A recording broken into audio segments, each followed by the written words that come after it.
Alright, hey guys, James Brown here. What we're going to do is we're just going to give a video on going over elk calls and preparation with elk calls.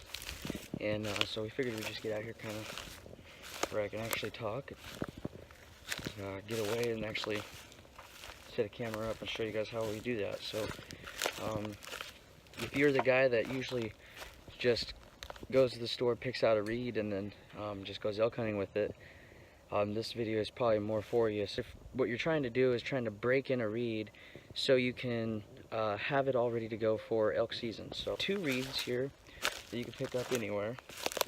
And a lot of people don't like using a mouth reed because they're hard to use or they make you gag, or so on. So I'll show you guys how these work. So the first reed is the reed I've always grown up using until I made the switch to my go-to. But this used to be my go-to reed. It's called the Imperial Plate. 1,000 hunters that use the same reed, but it's all about making the different sound. The sound is done by air pressure, guys. So it's like if you can give a certain different type of air pressure through your mouth, that's what's going to make it have different sounds. I can't get away from this reed, guys, because I've called in so many elk with this reed. It's just kind of insane.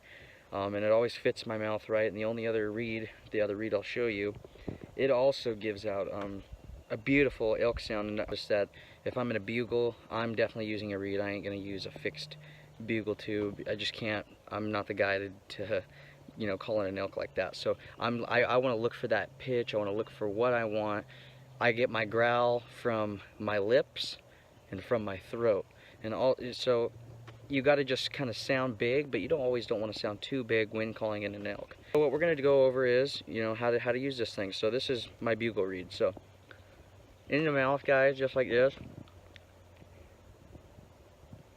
It sits at the top of your mouth like that, and you're just going to blow a little air pressure. So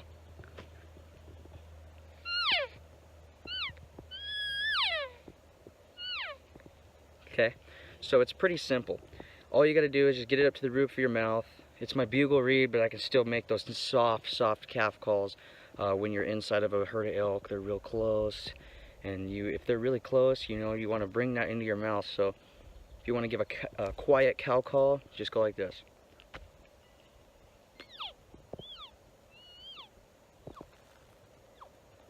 You might look like an idiot, but it works.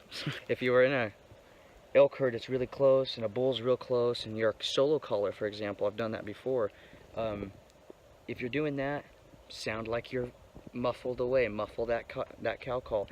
I did that last year on a hunt. If you guys watch the Oregon elk hunting video from the 2017 season, I'm muffling a lot of cow calls back there, and you can hear the calf in the clear cut. And what she's doing is she's trying to find me, and I'm trying to be an excited calf in that video.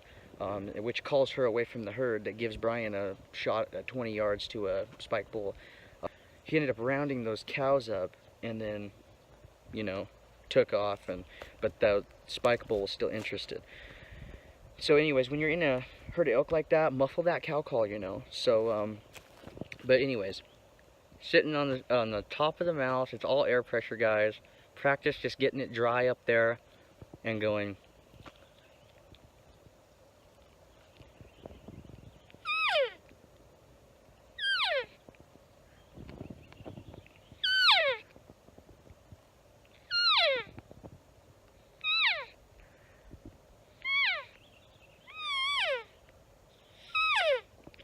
It's air pressure between the tongue and the latex reed, guys. That's all it is. Pretty simple to use. Now, if you move to another reed, I'll show you this one. Now, here's another one. Here's a Phelps call. It has like the little dome piece on the top. You know, that's how they're made. Some people, this fits their mouth a little bit better, so you can buy that off of Phelps. He makes awesome calls, guys. I called that bull in last year with this reed. I wasn't even using that other one. I was using the Phelps calls. The sound of this one, same thing.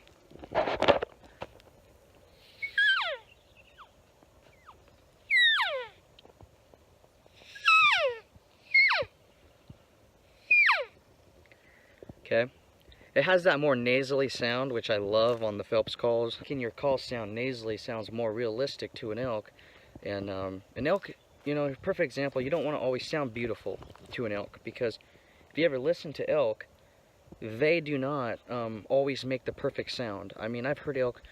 You go back and listen to, you know, if you ever look up our videos, go to Oregon Elk Hunting on there and listen to the calf elk when I'm cow calling in the background. And she's kind of like barking. She's kind of like me. So I was listening to her and I was like, you know what? She's excited. She's so excited that she's kind of like just playing and barking, and she's just really excited to come see me. And she could hear other cows, which also, you know, you got to understand, like, if it's your kid and it was to run off away from you from another adult, you're gonna follow. Just like what happens right there in that elk herd.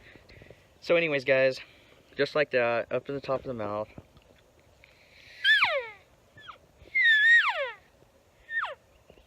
Pretty simple. That's all you got to do. Now I'm going to switch back to my bugle reed real fast. We chose this bugle this year because look at the depth in this thing, guys. It makes some serious sound. It makes you have that big, you know, that big diaphragm. It makes you sound like you're an actual elk instead of just a squeaky call. So we got the reed.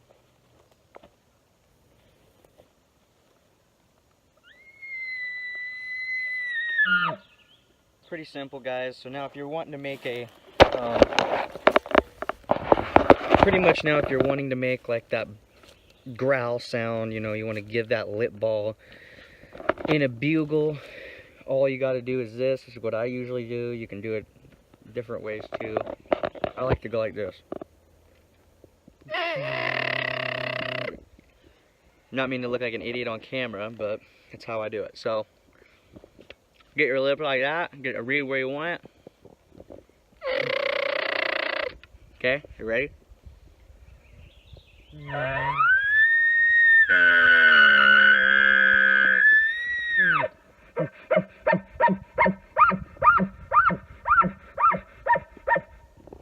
Okay, pretty simple. Sounds a lot different when you put it into a tube, especially with a tube that has a lot of volume. So here we go.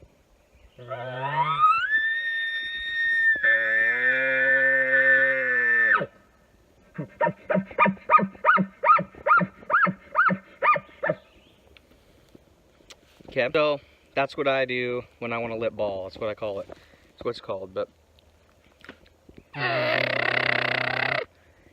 you can also use, you know, your throat. You know, so you want to breathe into it like that, you know. So.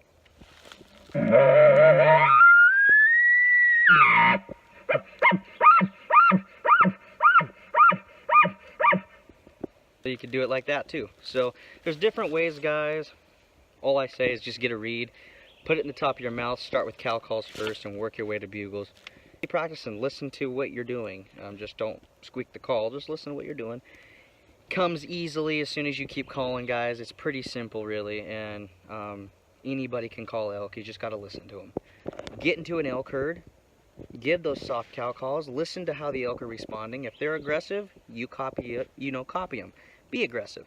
If they're soft in their bedding area and they don't want to talk really, then just go, you know, if they're not talking, it's middle of the day, you know.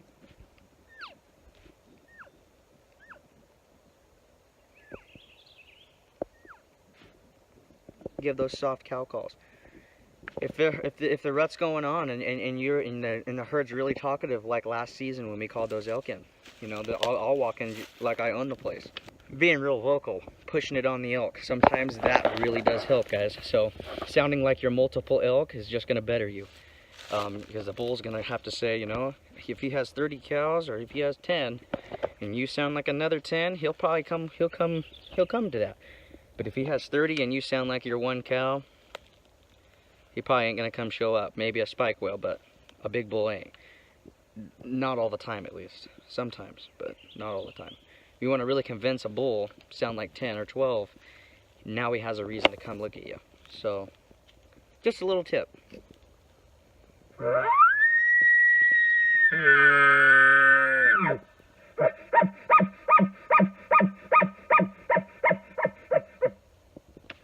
Anyways, figured I'd just come out. It was a beautiful day. Come out here and give you guys a little tip and of what I do to call in elk consistently every single year. So Hope you guys enjoyed this video. Hit the like and subscribe button, guys, if you want to see more.